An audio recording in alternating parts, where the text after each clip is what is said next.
একটু কাছে নিয়ে আসো ক্যামেরাটা।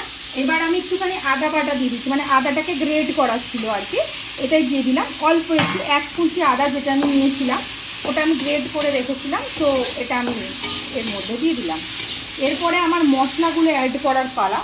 প্রথমেই আমি নেব হচ্ছে হলুদ, হ্যাঁ এটা হলুদ গুঁড়ো, এটা জিরের গুঁড়ো, এটা ধনের গুঁড়ো। এবার